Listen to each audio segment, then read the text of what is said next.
Welcome back to Boilers and Beyond. I'm Jordan Jones. After a couple of years with disappointing results against Indiana, Purdue emphatically swept the Hoosiers with another 20-point win, this time coming in Mackey Arena. We'll break down the win over Indiana today with some thoughts and takeaways as the Boilermakers have suddenly built a strong advantage in the Big Ten. Then, Purdue prepares for its first meeting of the year against both Minnesota and Ohio State this week. What's there to expect from those two? I'll answer your questions and hit on a few random thoughts on the way out. If you don't, be sure to follow on Twitter at BoilersBeyond, as we are 5 weeks away from Selection Sunday. As I record this right now, there is no shortage of stuff to talk about on the Twitter sphere, as the Big Ten continues to provide plenty to talk about, and Purdue continues to roll. You'll want to follow along there, and you can always send in questions to the show there or over email, boilersandbeyondpod@gmail.com. And be sure to subscribe wherever you get your podcasts. Again, there's a lot to talk about. You're not going to want to miss any of it. Come get in on the action and subscribe so you don't miss a thing. Let's get into this. Purdue 79, Indiana 59. I don't know that this was necessarily Purdue's best game, but it rolled through this one. And that's not to say Purdue played terribly, because when you look at it, Purdue turns it over 9 times. That's fine. That's not bad. Purdue ends up shooting 38% from 3, which is good after a slow start. Purdue started 0 for 9 from 3, I believe, and then heated up. But, I guess Purdue didn't shoot great from the field. Purdue wasn't great at the foul line again, just 63%. You'd like to be a little better than that. Zach Edey under 50% from the floor. You don't see that a ton, but it didn't matter. Some of those feel a little one-off-ish. It just didn't matter. Purdue didn't have to play its best game to beat this Indiana team. And that's not something that, in the history of this rivalry has been said a whole lot on either side. And I'm not coming on here today to do the Purdue side of things where, I just bash on Indiana incessantly, because that's not really my style. I like to think I can provide something a little more engaging and in-depth than that, but this is not a good Indiana team. It's not had a good season. It's sitting at 14-10, 6-7 in Big Ten play.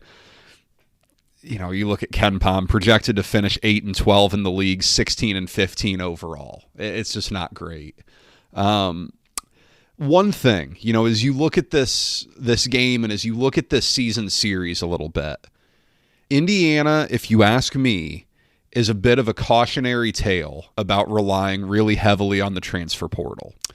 I've seen some of this discourse going around, how much should Purdue be looking for transfer portal help for next year?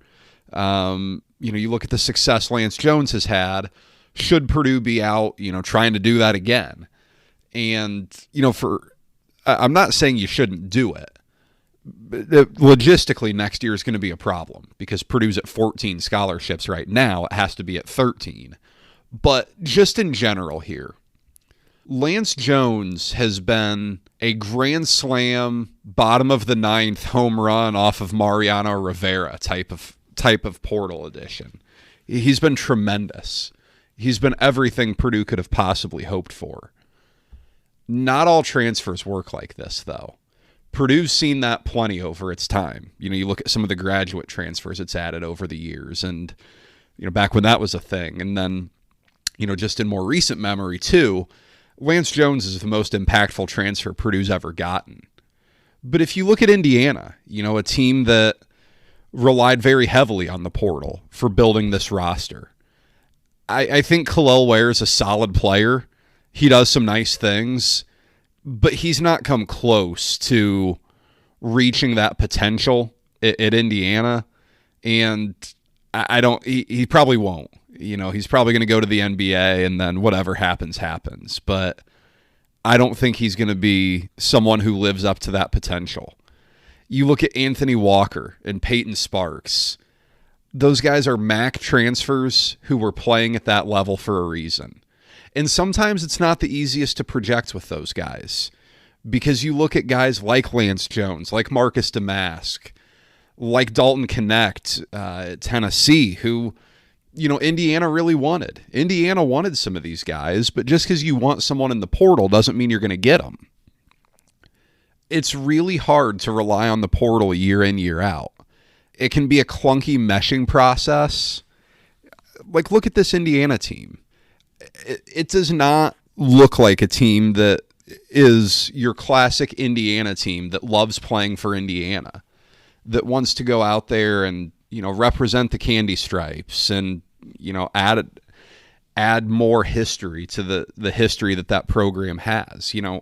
Galloway does, Leal does, Renew plays hard. He's a good player, but as a whole, Purdue looked far more intense in both of these meetings this year.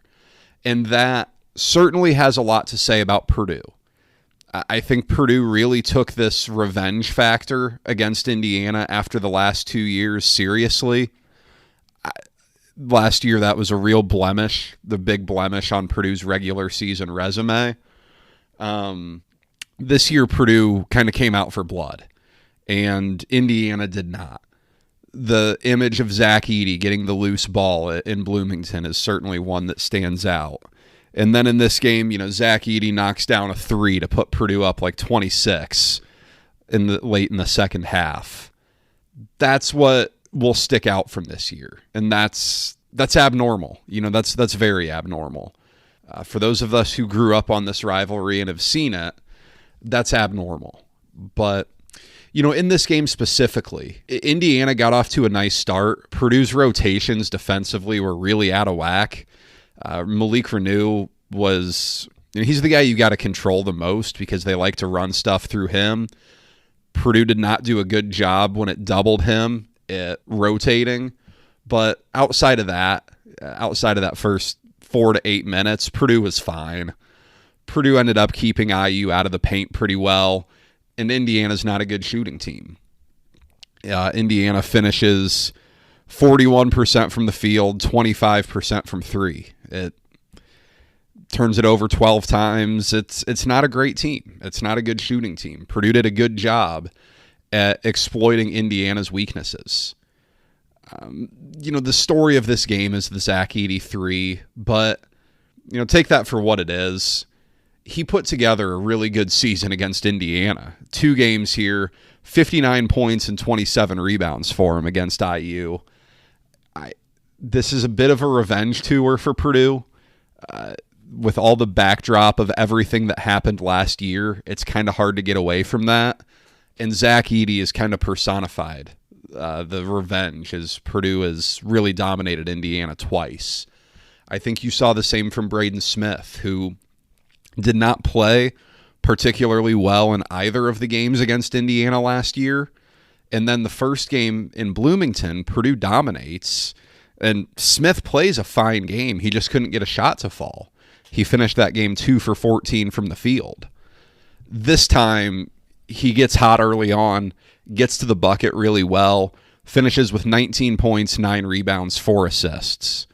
Purdue's played 3 games since he got left off that Bob Cousy watch list. He's been phenomenal. I think that was probably a blessing in disguise that he got left off that, because that type of stuff just fuels him. Trey Kaufman-Renn gave Purdue some really nice minutes. Sometimes it's hard with Purdue's 4 guys because you're playing alongside Zach Edey for almost all your minutes. So, especially for Trey Kaufman-Renn, his post-up opportunities aren't all that common. But you saw Purdue come out in the second half and make it a focal point to get the ball into Kaufman-Renn. 7 points, 7 boards, 18 minutes. That's a solid stat line, especially when you're playing alongside Edey.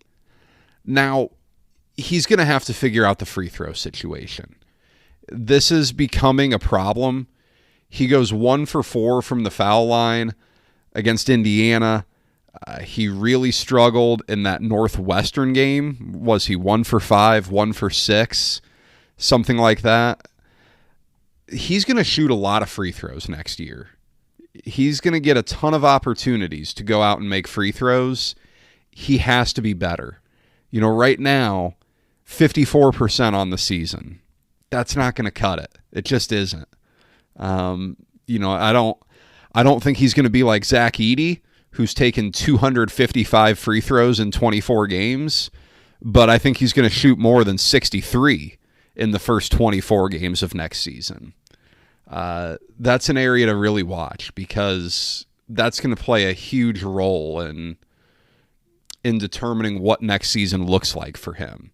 Because if he can do that, he's going to slide right into that go-to guy in the post role for Purdue, and he's going to have a huge year.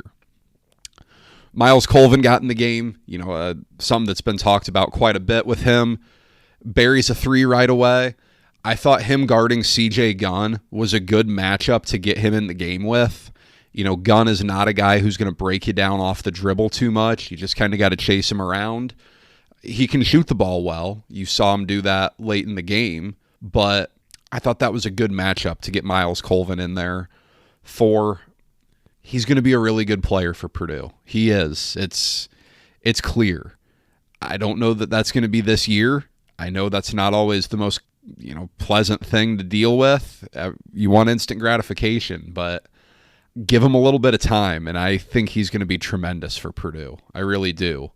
I don't know, how much you can get him out there right now because I just don't know where the minutes come from, but this was a really nice win all across the board for Purdue. Very professional win. Purdue came out, kind of handled business. And really, for the most part, Purdue went into halftime up by 12, and then it comes out and gets on a run to start the second half, and the thing was over. With the exception of that Zach Edey three, the second half was sleepy as can be. There wasn't a whole lot of juice. There wasn't a whole lot of excitement. There was never a time where you thought Indiana was going to really make that a game once Purdue got off to a strong start in the second half. But Purdue wins it. Purdue goes to 22-2 overall. Purdue is 11-2 in Big Ten play. And when you look at what happened across the league this week, this is 100% Purdue's league to lose. And this is Purdue's outright league to lose. Purdue's got a 2-game lead on Illinois right now, and more than that on everyone else. Illinois is 2 games back of Purdue. Illinois lost on Saturday at Michigan State. So, now if you're Illinois, you don't control your own destiny anymore because you need Purdue to lose twice. Illinois plays Purdue once, but Illinois needs Purdue to lose twice. We'll see if that happens or not, but Illinois would have to win out as well. And that's a pretty volatile team sometimes. They can be really good, but things can also go poorly there really quickly. Wisconsin has completely fallen off a cliff. That, we talked about that being such a good win for Purdue on last week's podcast. It hasn't aged particularly well. You got to call a spade to pull out Ryan Walters' line there. Wisconsin's falling real quick. Wisconsin was inside the top 10 at KenPom when Purdue played it. Wisconsin's now 18th at KenPom and plummeting. Just buried at Rutgers on Saturday after losing to a terrible Michigan team earlier in the week. Not good. Northwestern is in the Big Ten race, kinda. 7-5. They're playing right now as I record this. Let's see what they're doing. It was halftime when I started. Tied up early second half against Penn State. They don't have Ty Berry. So, this thing's Purdue or maybe Illinois finds a way to share it if Purdue kind of falls apart. But that ball's in Purdue's court here. If you look at KenPom with just the analytical data here, Purdue's projected to finish 28-3, 17-3 Big Ten play. So the odds would tell you Purdue's going to lose one more. Whether that happens or not, we'll see. I don't know. It would be quite the ask for Purdue to rip off 2 straight undefeated months to close the season. That would be, what would that be, 15 in a row to close the regular season? Seems like a lot, but again, this is not a good Big Ten. It's certainly possible. Purdue goes to Minnesota comes to Purdue on Thursday night. That's the Boilermakers' next game. Look, this isn't a bad Minnesota team. It's really not.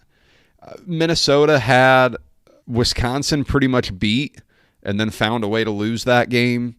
Minnesota's won 3 in a row as of right now. Took down Michigan State on Tuesday night in the barn.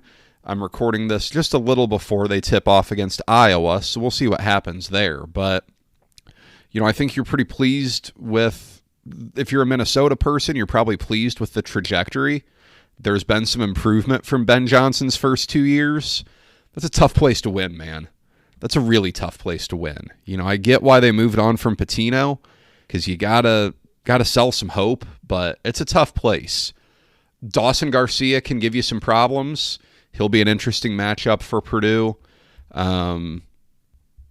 Purdue's seen plenty of him over time, mind you, from North Carolina, way back in that tournament at Mohegan Sun 2 years ago, to now a few games against Minnesota. But we'll see. We'll see what Purdue does here. I think it's an awful lot to ask for them to come into Mackey and win.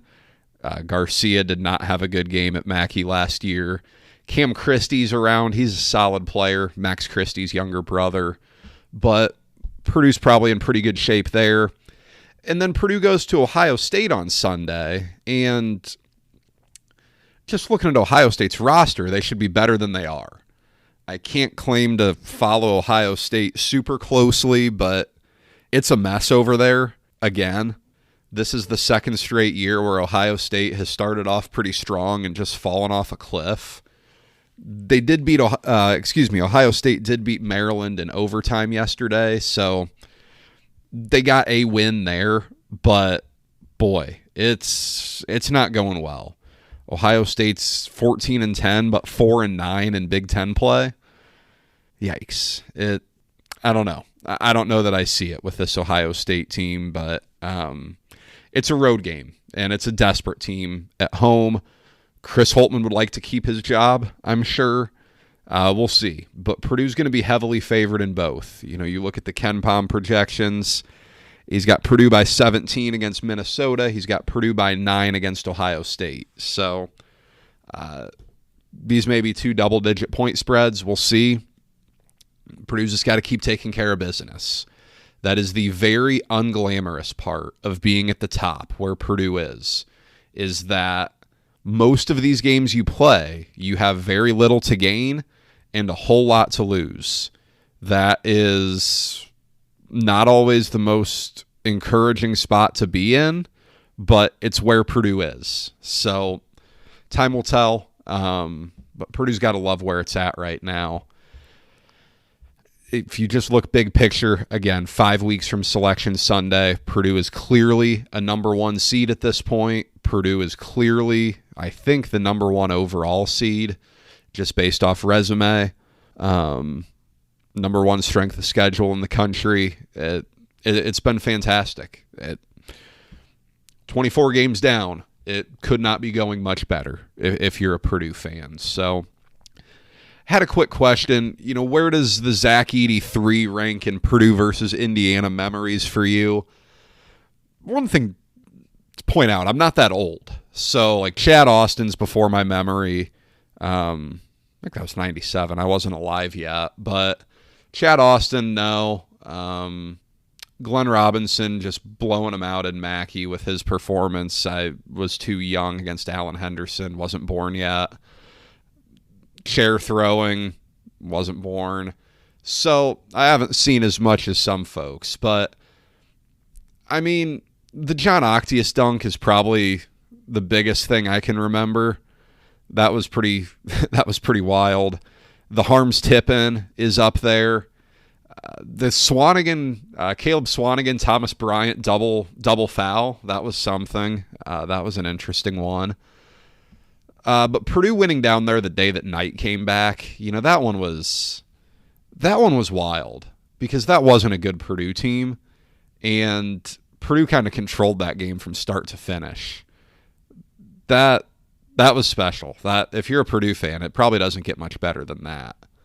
But yeah, the ED3 would have been bigger if the game wasn't just so over, which if the game wasn't completely over, Zach Edey's probably not shooting a 3, but it is what it is. Cool to see Zach Edey make one. I don't think you'll see much of it, but I'm glad he made one for him. A couple of random thoughts on the way out here today. Not as much to talk about since there was only one game and it really wasn't all that close. And the Big Ten race is kind of shoring itself up. But, one thing, I don't really watch NBA basketball. It's not my thing. I don't enjoy the product. You look at this on Saturday. If Khalil Ware is viewed as the better player when compared to Zach Edey, as you look at the NBA, there is something seriously wrong with your league. I don't know what to tell you. I get it. I understand the entire thought process of having an agile big guy. Khalil Ware can step out and shoot a 3. I get it. But if he's viewed as the more attractive option, I don't know what to tell you. There's something wrong there. If the Mbako kid is still going to get drafted, like in the first round after this year, I don't know what to tell you. He could be a really good player, but he hasn't shown it yet. I don't know. I don't know what to tell you, but just a random rant. And then an interesting thing to note, we talk about the Big Ten's conference expansion with the 4 West Coast teams coming in next year. UCLA is going to be a really intriguing storyline to follow because if you look at the 4 schools joining, it's the one with the most question marks. Oregon is clearly all in the NIL world when it comes to football. I don't know how much Oregon cares about basketball at this point, but I don't know that it needs to. Football's kind of the moneymaker if you're good at it. Oregon's all in. Dan Lanning's a great coach. Oregon's in really good shape. I think USC with Lincoln Riley is at least in solid shape. Didn't have a good year, but we'll see where that goes. Washington, we'll see what happens with the Arizona guy, Jed Fish, replacing Kalen DeBoer up there. But you look at UCLA, and this week, Chip Kelly just left the head coaching job there to become Ohio State's offensive coordinator. Now, on the surface, I think it probably looks worse than it really is. Like, this has been floated for a while. Chip Kelly's kind of his own dude. But this is not a good look for UCLA because this comes simultaneously as Mick Cronin, the UCLA basketball coach, has been floated as the guy to replace Kenny Payne at Louisville for more than a year now. When Kenny Payne is inevitably fired after this season, almost surprised it hasn't happened yet. But it's just not. It's not well because you hear Cronin all the time talking about NIL resources as to why UCLA is 13-11 this year, projected to finish 16-15 and miss the NCAA tournament. That's been a common refrain, is that they don't have the NIL resources. I don't know whether that's true or not. I know nothing about UCLA, but it's not exactly a school that has historically jumped out and said, oh, we want to win. We want to be a big dog here.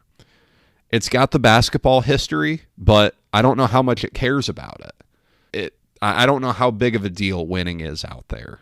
It's going to be interesting to follow as it jumps into the Big Ten because there are programs that want to win in the Big Ten, both in football certainly, but in basketball too. It's going to be fascinating to see because that's a really big jump for them. And from afar, it does not look like they're super prepared for it, but that's all I've got for today. Sorry this was a little shorter, but there's just not that much to say about a 20-point victory for Purdue. If you're a Purdue fan, you've got to be thrilled, though, that this has been an excellent start. You're golden in the Big Ten race at this point. it would take a real collapse for Purdue to not win this thing outright and have that 1 seed going into the Big Ten tournament with a 1 seed in the NCAA tournament pretty much locked down. And then it goes from there. But that's all I've got for today. Appreciate you all spending time with me. Be sure to subscribe wherever you get your podcasts, and be sure to follow on Twitter at BoilersBeyond. Send over some questions for next week. I'll be happy to get to them after the Ohio State game. Until next time, take care, everybody.